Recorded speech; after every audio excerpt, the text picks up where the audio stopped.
Welcome back to my YouTube channel again. This is Ralph731. Sa mga hindi pa po pala naka-subscribe, pakiclick naman po ang subscribe button at ang notification bell and leave comment below kung may suggestion kayo, katanungan kayo, sasagutin ko po lahat dyan. Pagkaya kong gawa ng video, gagawa ko ng video. And shout out po sa lahat ng kaka-elixir, ka-YouTuber, mga followers sa Facebook, mga customer ko sa RR731 Motor Oil Shop. Shout out sa inyo, Luzon, Visayas, Mindanao. Hindi ko na po isa-isahin at masyadong madami.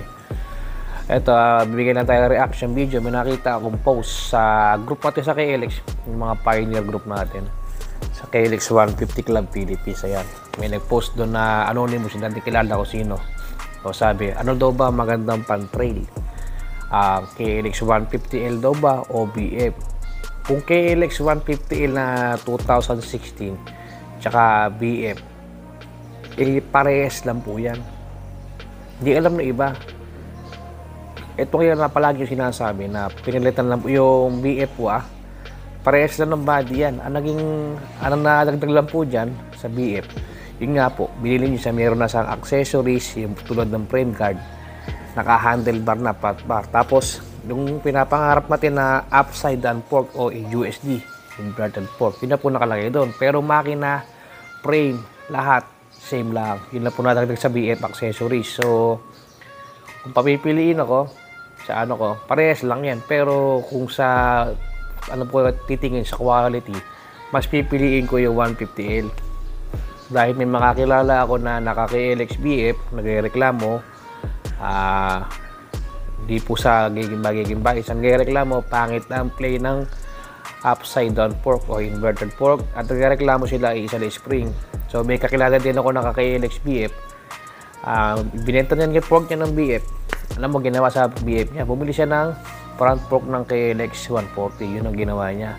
Nagreklamo siya, kahit ano gawin doon sa pangit ang play ng suspension, pangit kahit anong tono yan. Palagi pa pong tumatagas yung fork oil seal. Yan, issue ng BF yan. Tsaka mahina po yung monoshock. May nakita ko kalalabas lang sa kasa, tumagas agad ng monoshock. So masasabi ko, matitibay yung mga KLX na hindi pa naka-inverted forks. Yung mga 2021 pababa, yan, matibay yan. Habang bumababa year model, mas matibay yung KLX. Ang nangyayari ngayon, habang tumataas yung year model, parupok yung KLX. Humihina yung pyesa, yung quality ng pyesa, pumapangit. Hindi ko alam kung saan na pinagagawa ng Kawasaki yan. Baka sa China na pinagagawa yan. Siguro, nirupo ko nila dahil yung mga naulang KLX hindi pa nasisira. Tulad ng KLX Go, 2011 model pa mga KLX. Hanggang ngayon, buo pa, antibay, di ba? Kaya siguro pati langis, dinagdagan nila. Dati, wala pa 1 litro langis. Sasabihin nila, 1.3, hindi masisira nga naman. Kikita sila, di ba? Kaya napakamahal ng pyesa ng KLX. So, yun lang ang sir, na hindi siya malito. Nagpaparelito ko siya sa BF, yung pangalan, yung letra, tsaka yung accessories. Pero subukan mong hubaran lahat yan. Tanggalin yung plastic. Parehas po lahat yan. Ang KLX, hindi nakakalimutan na iba. Hindi alam na iba to. Ang makina, since 2000 na iisa disenyo. Pero, sa pagdaan ng taon, binabago yung quality, bumababa na yung quality yun. Dating naka-forge ang piston, maganda yung block. Ngayon, nakakast na lang at pumurahin yung block. Kaya yung mga huling KLX ngayon, ay madaling umingay yung makina. Kumakalimang kagad yung block. Madaling bumengkong, yun. Kaya yun yung ko kasi, sir. Pero depende sa budget niya. Pero tama nga na may comment na iba, 150L. Marami nag-comment na 150L. Tama yung best choice yun.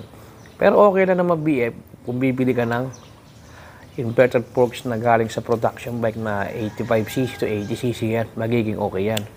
Yan ang common issue kasi ng BF, bakit tayo fork, lalo na sa mga nagtitrail. Pangkalsada lang ata, ay pang backroad lang yan.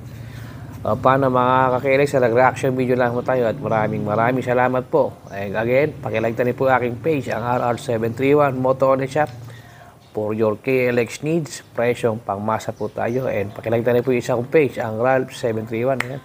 Maraming salamat sa suporta. Maraming salamat sa panonood ng aking mga video. At more videos to come sa abot na aking makakaya. Hanggat may KLX, nandito po tayo. Okay, maraming salamat sa lahat. Bye-bye.